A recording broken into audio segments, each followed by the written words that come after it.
Nama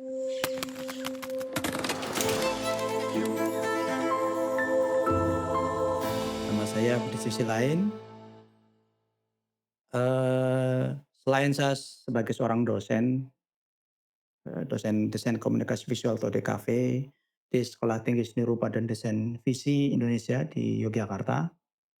Saya juga seorang praktisi atau lebih kerennya mungkin digital artist gitu ya. Jadi sejak mungkin sejak 2010 ya, saya lebih banyak bikin karya-karya digital imaging ya. Jadi mengkompos ulang beberapa foto diambil dengan menggunakan alat yang berbeda, setting kamera berbeda tentunya, lokasi berbeda, kemudian bagaimana itu dikombinasikan menggunakan software Adobe Photoshop, jadi sesuatu yang seperti saya bayangkan, ya. Itu mungkin sejak 2010 ya tadi, jadi selain saya menjadi pengajar di Sekolah Tinggi Seni Rupa dan Desain Visi Indonesia, juga saya ngajar di Ilmu Komunikasi FISIP UPN Veteran Yogyakarta. Jadi itu background saya dan terus saya alumni ISI Jogja, Institut Indonesia, S2 saya di sana sambil, prodi Desain Komunikasi Visual. Kira-kira gitu sedikit background-nya. Kalau dari hasil riset saya pribadi, Pak Budi kan dulu dari 2010 sampai, berapa tahun ya kira-kira main digital imaging gitu kan maksudnya Pak Budi Sisrian kan terkenal dengan seorang fotografer digital imaging. Iya, Ya, brand saya dulu gitu ya ya, kan, gitu. Bahkan kalau misal dicari di Google Google itu masih keluar akan karya-karya yang ketemu. Iya. waktu itu gitu. Nah, kira-kira apa yang membuat Pak Budi sekarang lebih tertarik ke main AI? Karena dari akhir-akhir ini kegiatannya lebih banyak di main AI daripada di, digital imaging itu tadi. Iya. Jadi berangkatnya tadi kan saya punya ide, saya punya kreativitas, saya punya imajinasi. Kalau dulu saya bisa visualkan menggunakan berapa foto menggunakan, Adobe Photoshop misalnya. Kemudian, ini kita masuk membahas tentang AI ya. Mungkin sekitar 3, 4 tahun terakhir memang saya, banyak mainan AI. Sebenarnya saya juga newbie ya, bukan bukan pakar banget, cuman saya ngelihat ini ilmu sosial apalagi seperti ini perkembangannya sangat pesat ya. Sehingga beda dengan matematika yang perkalian 4 kali 4 hasilnya pasti 16. Dari zaman Einstein hingga zaman IS seperti ini konstan hasilnya segitu. Tapi dunia digital seperti ini, apa yang kita lakukan 5, 10 tahun yang lalu dengan hari ini sangat berbeda dan mungkin yang hari ini sesuatu yang menurut kita bikin terheran-heran, gila, keren. Mungkin 5, 10 tahun yang lalu kita akan mengetawain karya kita hari ini. Itu berkembang natural gitu, akan gitu aja dan kemudian ya sampai sekarang pun saya masih mengajarkan tentang digital imaging, menggunakan Photoshop masih ya, meskipun tadi perkembangannya arahnya, sudah masuk pada AI. Jadi kalau AI fungsinya juga bagi saya seperti alat ya, seperti Adobe Photoshop ya. Cuman alat itu untuk visualkan, visualize my mind gitu. Apa yang saya pikirkan dulu divisualkan dengan Adobe Photoshop, hari ini saya bisa visualkan dengan menggunakan AI.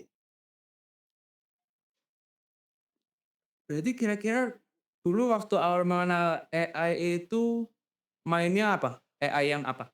Kan ada banyak tuh sekarang jenisnya. Dan tahun berapa awal mulai kayak nyoba-nyoba gitu dan kayak mulai tertarik Iya, Pak Budi? mungkin sekitar 3 4 tahun yang lalu saya sudah, coba Midjourney waktu itu masih gratisan ya, kemudian Copiloting juga dulu cukup populer ya. Sebenarnya, yang ngomong AI ini masih menjadi pro dan kontra ya, menjadi pro dan kontra. Berapa kali saya suruh ngomong AI, di prodi fotografi isi bahkan kandangnya calon fotografer, di komunitas fotografer senior-senior yang mereka sudah kampiun sejak zaman kamera analog ya. Dan, sampai suatu kesimpulan, bagi saya AI itu bukan artificial intelligence semata, bukan kecerdasan buatan, tapi kegoblokan buatan, artificial ignorance. Kenapa kemudian saya pada AI itu kegoblokan buatan? Karena AI itu goblok, lemah, bodoh, nggak ngerti apa-apa, kayak anak kecil, ya itu seperti itu. Tapi kemudian kenapa kita tanya sesuatu pada Gemini, pada ChatGPT kok dia tahu jawab, kita minta dibuatkan video dan gambar ini, foto ini kok bisa? Karena ada yang nyuapin. Sama seperti bayi kecil itu, kalau nggak ada yang nyuapin, nggak ada yang ngajarin, dia tetap goblok, tetap bodoh. Maka kemudian ketika hari ini ada beberapa orang merasa terancam dengan adanya AI ya, sadar atau tidak, yang membuat dia menjadi pintar adalah ya kita-kita juga. Siapa itu yang sering upload video, yang sering upload tulisan, yang sering upload foto, maka itu menjadi data aset. AI yang goblok kita sedang nyuapin si AI. Sehingga dia menjadi menurut, istilah menjadi dia cerdas. Tapi kalau nggak ada yang nyuapin dia, nggak ada orang upload foto, nggak ada orang upload tulisan, nggak ada orang upload video, AI nggak bisa ngapa-ngapa. Ini saya sampai pada satu kesimpulan seperti bahwa AI itu bukan kecerdasan buatan, kebodohan buatan. Karena AI itu bodoh itu.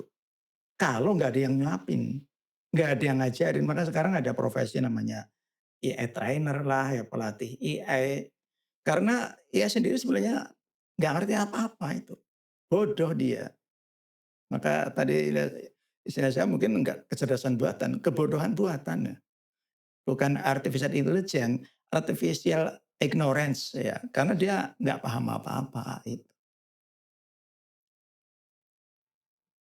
Terus, eee, Mbak Budi sendiri kan mengajar di jurusan DKV. Ya, Nah, apakah sekarang si AI itu udah mulai masuk ke diedukasi ke kampus dalam, apa sih, pembelajaran atau apa gitu? iya sebenarnya AI ini kalau saya bilang tadi dia sebenarnya lemah bodoh, tapi dia pembelajar yang sangat cepat, bahkan mungkin melebihi kecepatan manusia dalam belajar. Dan hari ini AI sudah menjalar, menggurita ke berbagai aspek hampir semua. Kedokteran, pemasaran, perbankan, nggak cuma pada urusan art, TKV, fotografi, film, penulisan, penelitian. Ini AI sudah menjalar kemana-mana, sudah menggurita karena dia pembelajaran sangat cepat. Jadi kalau sampai yang tadi mungkin saya bersentuhan dengan AI sekitar 3 atau 4 tahun yang lalu masih sederhana AI-nya beberapa kali mencoba generate, tangan misalnya jarinya bisa 7, jari bisa 8, tapi kemudian dia akan belajar dan tidak butuh waktu lama ya menjadi semakin sempurna ya. Nah ini juga kalau terkait dengan dunia pendidikan ini juga masih pro dan kontra ya. Jadi sampai-sampai ada yang, cukup sinis ya ketika kampus menerapkan sebuah IA pada pembelajaran, komen-komen di medsos cukup, kejam ya. "Ngapain lu bayar UKT mahal-mahal, kalau cuma diajarin bikin prompt wes wes wes wes jadi. Apa gunanya prompt UKT mahal-mahal seperti itu, kalau cuman, diajari nge-prompt ya." Sebenarnya nggak se-ekstrim gitu ya, kebetulan di kampus kami divisi juga masukan AI juga pelan-pelan ya, pelan-pelan. Karena bagaimanapun di dunia industri pun sebagian besar sudah menggunakan AI. Meskipun tidak semuanya ya AI full semuanya, tapi peran AI pelan-pelan masuk juga pada industri.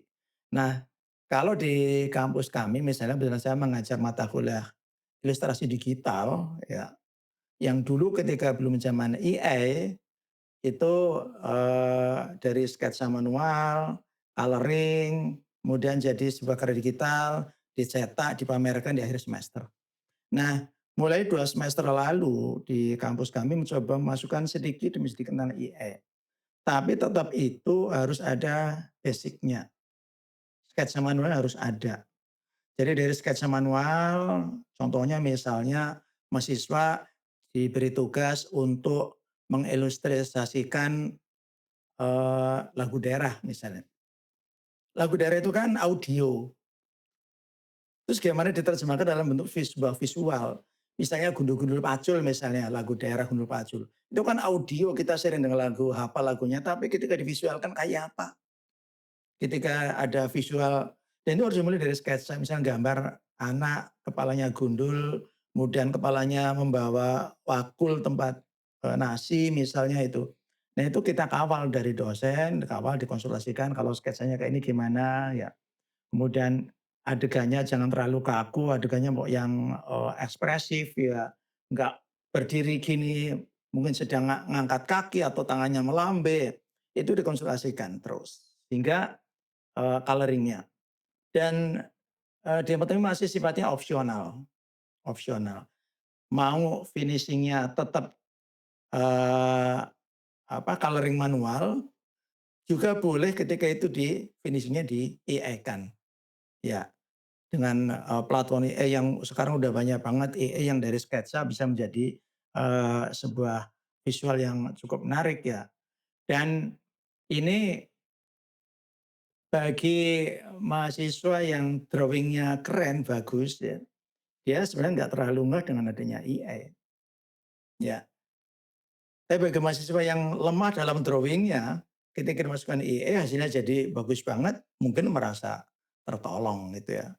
Tapi artinya, saya sebenarnya tadi di kampus kami sifatnya masih, soft gitu ya, evolutif ya, tidak revolusioner langsung gebrak gitu enggak, tapi sambil kita evaluasi pelan-pelan, setiap akhir semester kita evaluasi bagaimana sih pengaruh AI ini ya pada, ilustrasi digital misalnya, ya kira-kira seperti itu. Kalau dari Pak Budi, kira-kira akhir-akhir ini ada hal yang menarik nggak dari, apa ya, berita-berita AI terbaru atau apa yang Iya, secara general sih? ya saya sepakat tadi AI ini pembelajaran sangat cepat ya, sangat cepat. Jadi, dan yang pertama, AI dari platformnya sendiri semakin, berkembang jumlahnya. Sementara dari platform yang sudah ada pun, dia akan kembangkan lagi kembangkan lagi kembangkan lagi, ya. Jadi kalau dulu ChatGPT misalnya hanya bisa teks, dia tanya sesuatu, dia jawab.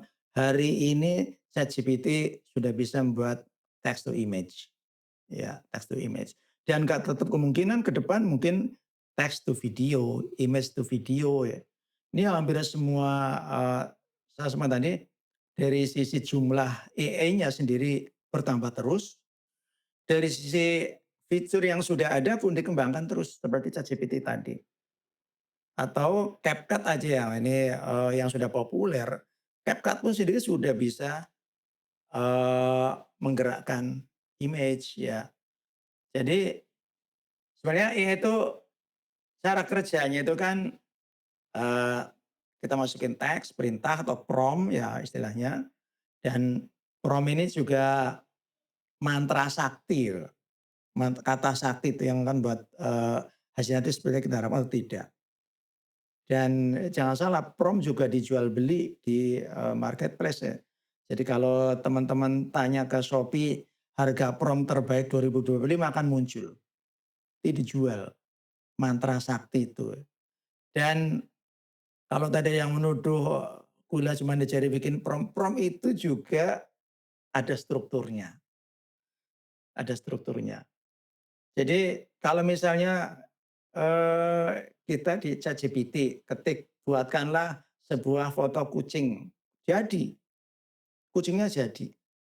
Tapi kok kartunnya kucingnya nggak realis? Ya karena prompt-nya terlalu basic. Kalau kita makan buatkanlah, sebuah foto kucing yang realistik, jadi kucingnya nggak kartun. Tapi kok warnanya putih ya, nggak krem ya? Ya karena kita tidak masukkan warna coklat, warna hitam pada prompt itu, dilengkapi lagi. Buatkanlah foto realistik seekor kucing berwarna coklat misalnya. Loh, tapi kok kucingnya kok di lantai, kok nggak di dekat jendela ya? Ya karena kita dimasukkan lagi, tambahkan lagi, buatkanlah foto realistik kucing coklat di dekat jendela. Tapi kok lighting-nya nggak pas, tambahkan lagi, lighting dari arah mana, cahayanya seperti apa. Jadi prompt itu sudah ada strukturnya, tidak asal ewes-ewes-ewes jadi ya. Makanya, kalau tidak memahami tentang struktur prompting, ya hasilnya biasa, nggak seperti yang kita bayangkan, ya. Dan dia akan belajar lagi, samalah seperti kita nyuruh anak kecil, anak kita, "Le, belikan roti di warung sebelah." Berangkat beli roti. "Loh kok rotinya yang kayak gini bukan yang kayak gitu ya?" Karena kita tidak menjelaskan, "Tolong belikan roti sobek rasa coklat yang isinya sekian, bungkusnya ini, mereknya ini." Baru dia akan pulang dan membawa sesuatu yang mungkin yang seperti yang kita maksud. Jadi perkembangannya sangat pesat, sangat pesat, gitu. Nah, sekarang kan AI itu udah bisa ngapain aja kan, bisa banyak hal gitu. Bahkan sampai udah semakin semakin pinter lah. Terus kira-kira, apakah AI itu bakal merusak sebuah kreativitas itu sendiri? Karena semuanya akan instan kan pada akhirnya, si AI. Bahkan, bisa aja misal, aku mau bikin foto kayak, contoh A, kemudian si contoh ini tinggal aku masukin lah ke ChatGPT, suruh bikin prompt-nya. Prompt-nya jadi, prompt itu aku kopas ke Gemini, jadi antara foto yang kayak aku mau. Nah, dengan adanya hal seperti itu, apakah AI akan merusak kreativitas gitu? Karena orang-orang bakal bakal terbiasa dengan hal-hal instan. Iya. Jadi kalau ngomong tentang, kreativitas ya, ini juga sudah saya alami sejak, bermain dengan Adobe Photoshop ya. Sampai mudah saya menemukan sebuah style sendiri, sampai ketika saya upload orang langsung tahu ini mesti fotonya di sini. Sampai ada orang membuat style seperti saya dikira itu punya saya. Dan bagi orang kreatif, kenyamanan itu akan menumbuhkan kreativitas. Maka meskipun, saya sekarang bermain IE, saya juga tidak nyaman dalam satu style tersendiri. Satu style kayak gitu-gitu, saya coba beberapa macam style ya. Bikin yang kartun, bikin yang realis, bikin yang surrealis bahkan yang tidak bisa menggunakan fotografi dengan kamera, tapi bisa dilakukan seperti itu. Maka kalau yang, anti AI, saya juga menghargai pendapat mereka ya, bahwa AI akan menumpulkan atau menghargai kreativitas mungkin ada benarnya juga. Tapi ya balik lagi tergantung penggunanya, tergantung orangnya, ya. Jadi sekarang pun orang sudah banyak buka jasa foto prewedding pakai AI. Tinggal kirimkan aja foto pasangannya, laki perempuan, tinggal minta mau prewedding di pantai, di hutan, atau di studio, atau di salju bahkan AI sanggup membuat itu dengan wajah lainnya, ya. Jadi kalau ngomong AI ini sebenarnya ada 2 yang perlu dicermati. Satu, tentang etika, yang kedua kaitannya dengan, eee, dapur, kompor, profesi yang akan terancam, ya. Jadi kalau ngomong etika, sampai tuduhan yang sangat keji orang yang anti AI bahwa AI ini pencuri. Kenapa ditulis sebagai pencuri? Bukan hanya plagiat, bahkan pencuri. Karena AI mengambil data aset dari yang sudah diupload oleh orang dunia, tentunya tidak izin, tentunya tidak izin. Ini kalau ini bisa ya nggak terlalu salah memang, ya. Ketika kita suruh membuat, foto laki-laki Jawa tua, keriput, pakai belangkon, jadi. Dan mungkin belangkonnya ngambil dari foto orang lain, matanya ngambil dari foto yang lain, tentunya itu tidak izin, tidak ngomong dulu. Maka bisa dianggap itu sebagai pencurian, ya. Nah yang kedua, mencermati tadi, kaitannya dengan dapur ngebul tadi. Sebenarnya tadi fotografer prewedding bisa terancam dengan adanya AI, ya. Dia bisa banting harga 50, 100 ribu sudah dapat foto prewedding. Bayangkan kalau, membayar fotografer, nyewa pakaian, sewa lokasi, habis berapa ratus ribu, ya. Tapi bagi saya AI ini semacam takdir ya. Percaya atau tidak, suatu atau tidak hari ini sudah ada di depan kita AI itu, AI. Jadi bagi yang nggak setuju ya sah-sah saja, nggak setuju, ya. Bahkan Jensen Huang ya, CEO dari Nvidia dan dia memproduksi AI. Ya ini dikutip juga oleh Mas Gibran statement-nya, bahwa AI tidak akan, merenggut pekerjaan Anda. Tapi orang yang bisa AI mungkin yang akan menggantikan pekerjaan Anda. Ini dikutip oleh Mas Gibran juga beberapa waktu lalu untuk statement-nya. Ini menurut Jensen Huang ya, karena dia memang Nvidia membuat AI juga. Tapi mungkin ya ada benarnya ya, ada benarnya. Jadi artinya, eee, mau nggak mau kita juga harus belajar AI ya. Mau nggak mau harus belajar AI, kalau nggak mau tergilas oleh cepatnya perkembangan seperti ini, ya. Jadi bahkan perkembangannya cukup pesat ya, hari ini kita udah bisa menghidupkan orang mati dalam bentuk video ya. Misalnya ada klien, "Mas, ini nenekku udah meninggal 10 tahun yang lalu, fotonya kayak gini, videonya kayak gini.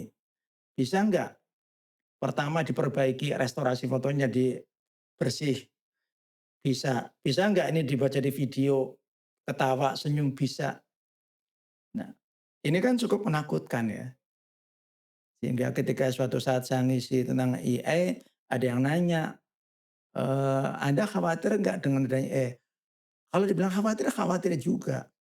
Bahkan bagi saya seorang muslim, jangan-jangan ini tanda-tanda dajjal akan muncul ya. Kok sampai AI bahas sampai dajjal ya? Lah kalau dalam, pandangan Islam, orang akan muncul dajjal bisa menghidupkan orang mati misalnya, ya. Lah, kalau video itu nanti kolaborasi dengan hologram, dengan teknologi lain, kemudian neneknya hadir di depannya sendiri, apa nyembah-nyembah ini, wah ini bisa menghidupkan nenekku ini, ya. Ini kan bisa aja seperti itu ya. Kedepannya mungkin akan terjadi seperti itu. Sekarang baru dalam bentuk video, bisa ketawa, bisa, eee, berjalan ya. Mungkin suatu saat bisa dalam bentuk reality ya, atau virtual reality lah minimal itu. Nah itu berbagai dan ini terus terang sisi negatifnya, ini kan kayak bisa bermata dua ya. Satu sih bisa menguntungkan, meringankan pekerjaan beberapa saya ngobrol dengan beberapa teman praktisi juga cukup terbantu dengan adanya AI ya. Tapi juga ketika dipegang oleh orang yang jahat, bisa untuk kejahatan, bisa banget ya. Jadi kalau hingga hari ini masih ada penipuan pakai WA, "Ma tolong transfer gini, aku di rumah sakit gini-gini." Sekarang orang udah bisa bikin video call pakai AI, tinggal di-download foto sasarannya, ini kan menakutkan.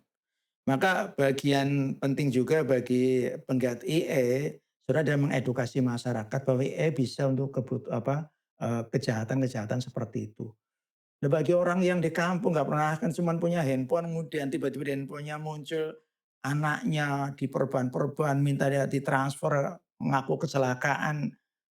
Ini banyak orang bisa tergiur dengan seperti itu. Makanya bagian dari pelaku ya harusnya mengedukasi masyarakat, ada sisi bahayanya AI juga untuk kejahatan seperti itu. Bikin video fake, memfitnah, eee, sangat mungkin hari ini. Itu.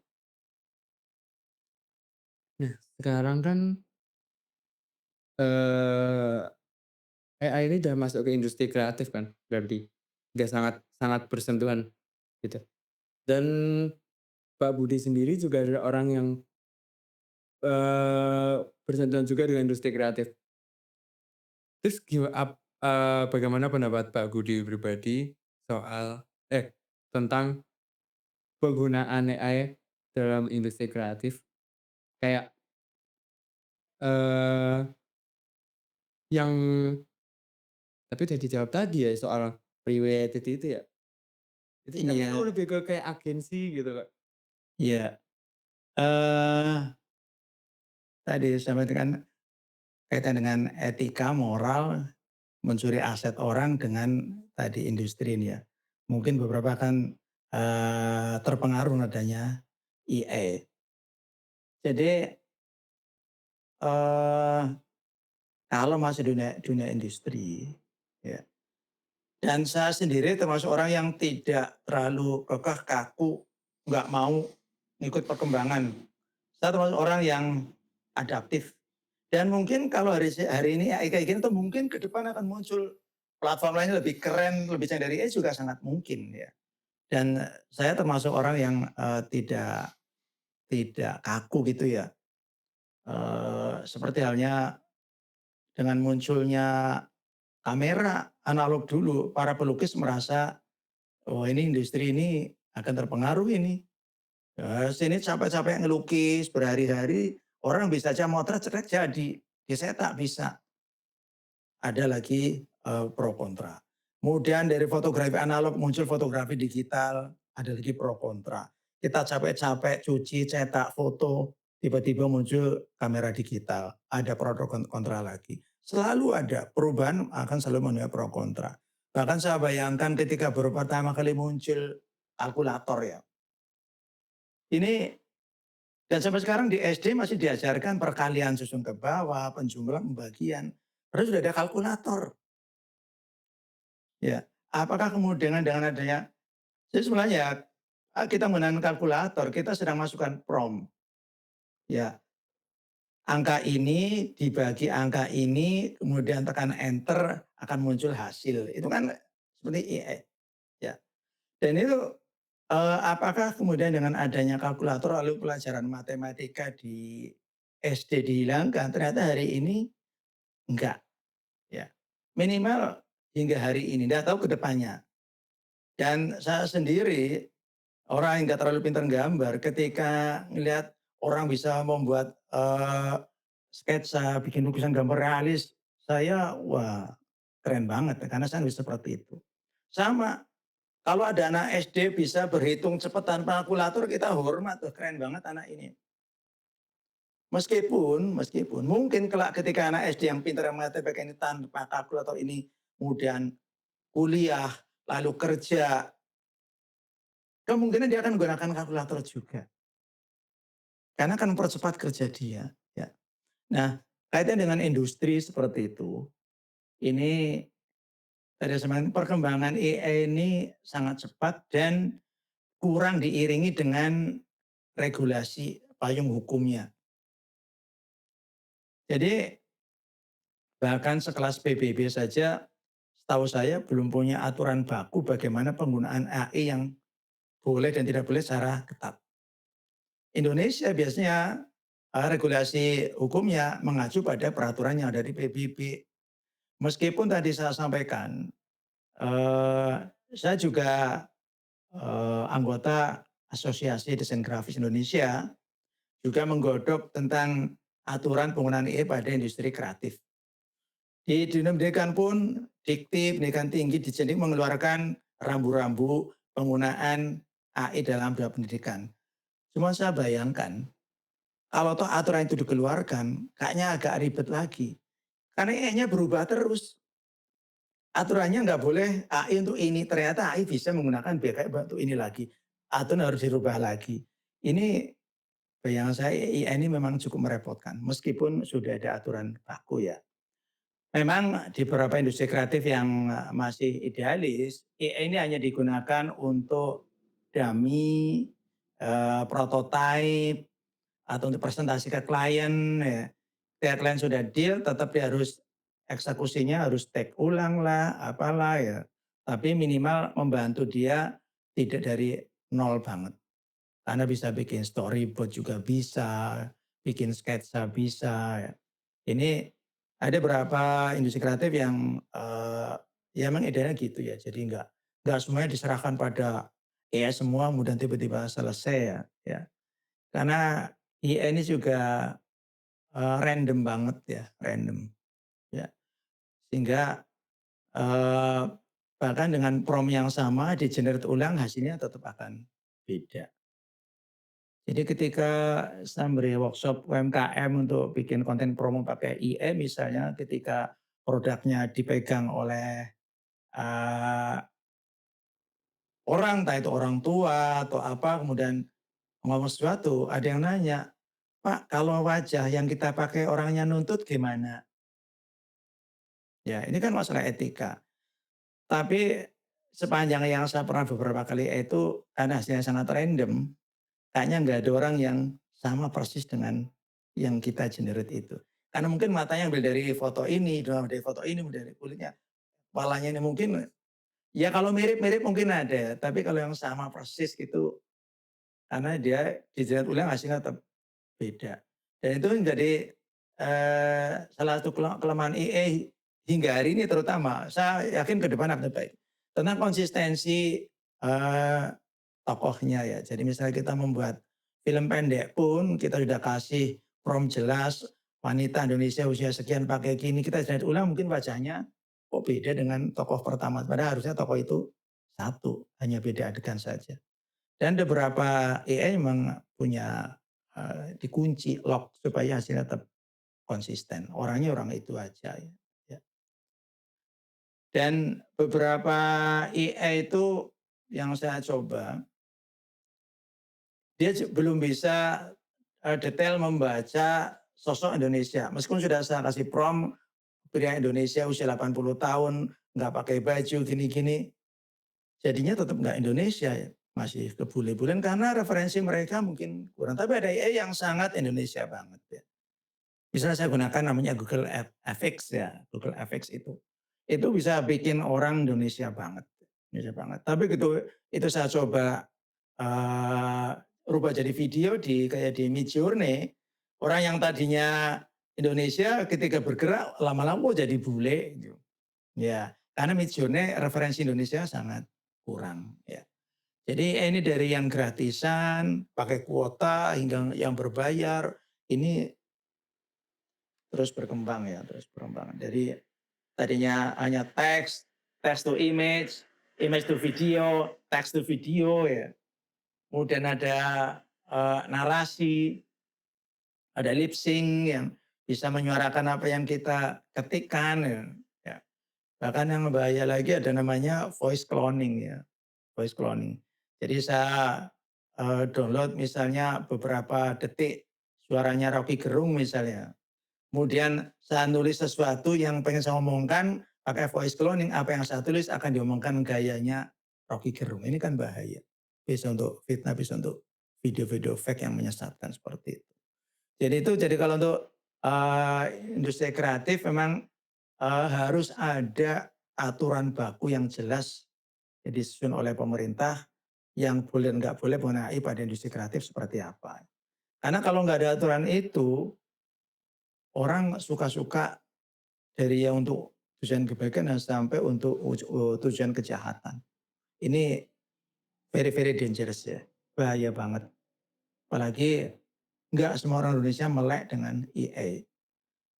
Beberapa orang nge-share di grup keluarga video gini ternyata itu hasil AI. Ini kan parah ya.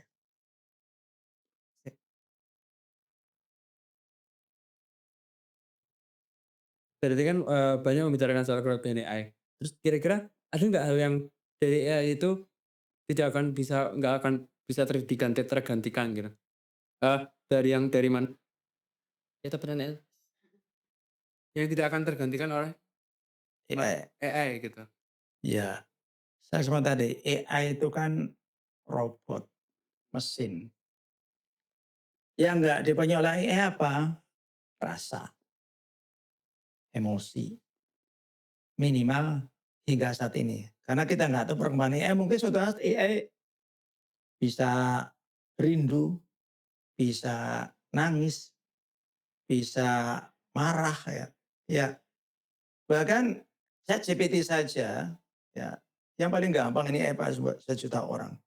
Ini pun kalau toh dia belum punya rasa, belum punya emosi, kalau jawaban dia kita salah-salahkan, dia minta maaf kok. ChatGPT minta maaf ya. Ini apa enggak lebih manusiawi dari manusia? Kadang ada orang udah tahu salah suruh minta maaf nggak mau.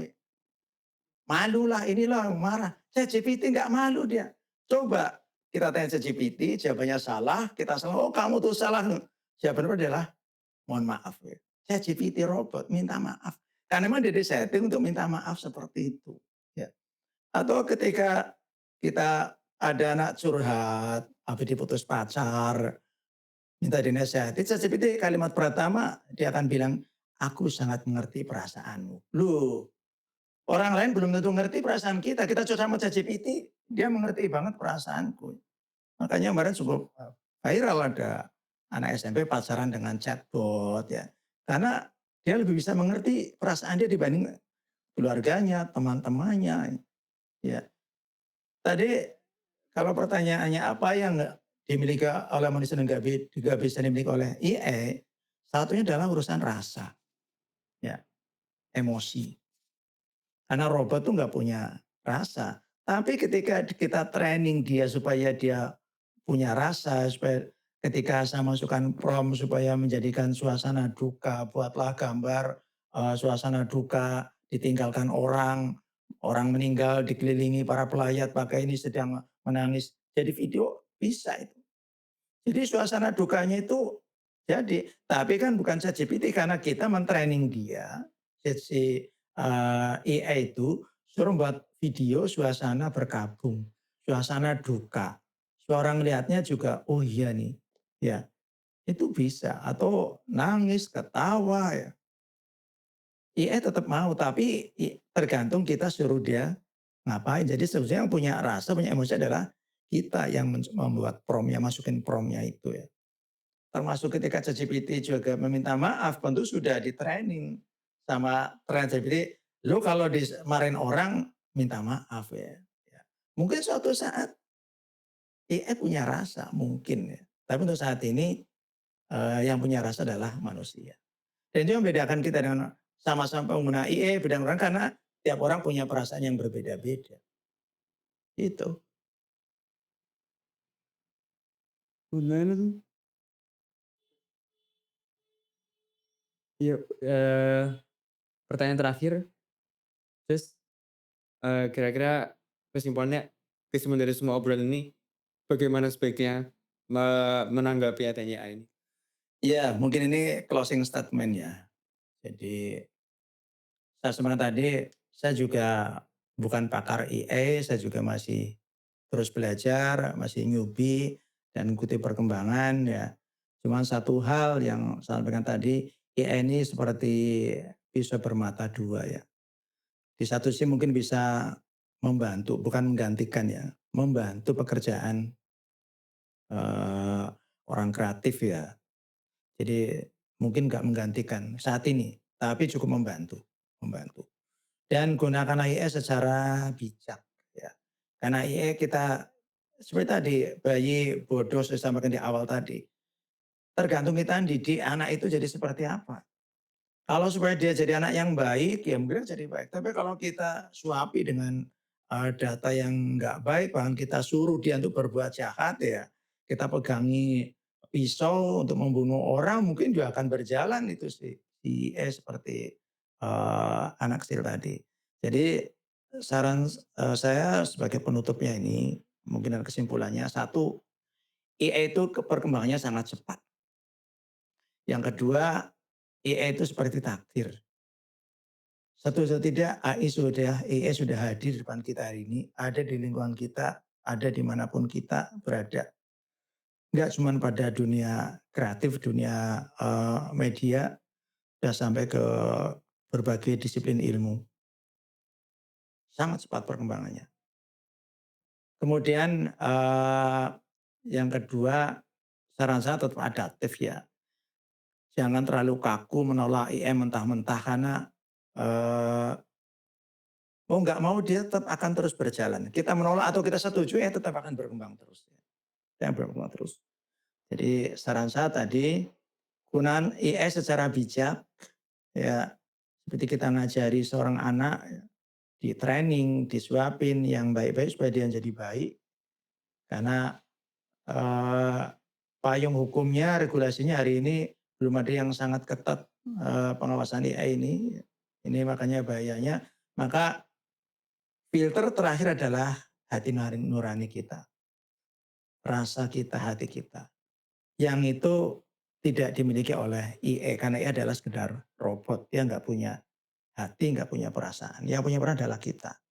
Maka sekali lagi, bijaklah menggunakan AI untuk kepentingan-kepentingan yang baik atau membantu pekerjaan kita ya, eee, membantu ini cukup membantu, beberapa praktisi merasa terbantu dengan adanya AI dan tetap harus ada etika, moral ya.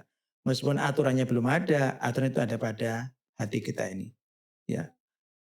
Bagaimana, tentu kita nggak nggak tega ketika AI digunakan untuk penipuan, untuk, bikin berita hoaks menjatuhkan seseorang padahal dia nggak ngomong apa-apa, tapi kita bisa bikin video dia katanya ngomong kayak gini padahal dia nggak.